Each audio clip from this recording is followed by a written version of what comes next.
2 spoon எண்ணெய் இருக்கும், அதை ஊற்றிக்கிறேன். சோம்பு போட்டுக்கிறேங்க. இதனால் நம்ம கொஞ்சம் ப்ரௌன் ஆகட்டும், கலர் ஆகட்டும். நான் வந்து 2 வெங்காயம் வந்து இந்த மாதிரி நீட்டு வாகலை கட் பண்ணியிருக்கேன். அதை போட்டு நல்லா வதக்கிக்கலாம். 2 பச்சை மிளகாய்,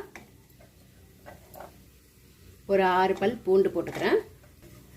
1 இன்ச்சு இஞ்சி பொடிசாக கட் பண்ணது, அதை நம்ம எல்லாமே அரைச்சிக்கலாம். இப்போ நம்ம அந்த வெங்காயத்தோட இந்த அரைச்சி வச்ச விழுதை போட்டுக்கலாங்க. இப்போ வந்துட்டு 1/4 ஸ்பூன் மஞ்சள் தூள் போட்டுக்கிறேன்.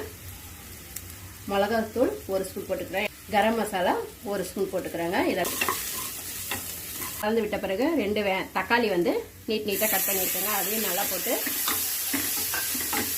கலக்கிக்கலாம். இதில் வந்து சால்ட்டு தேவையான அளவு போட்டுக்கிறேங்க.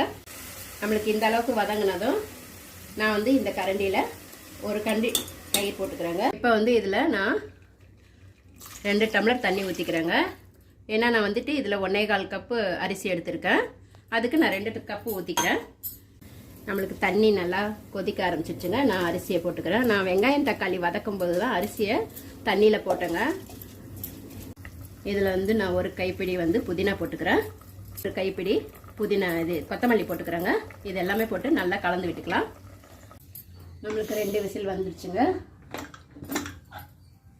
அவ்வளோதாங்க, நம்மளுக்கு சூப்பராக குஸ்கா ரெடி ஆயிடுச்சு. இதுக்கு வந்துட்டு நான் தொட்டுக்க வந்து ஆனியன் ரைத்தா பண்ணியிருக்கேன்.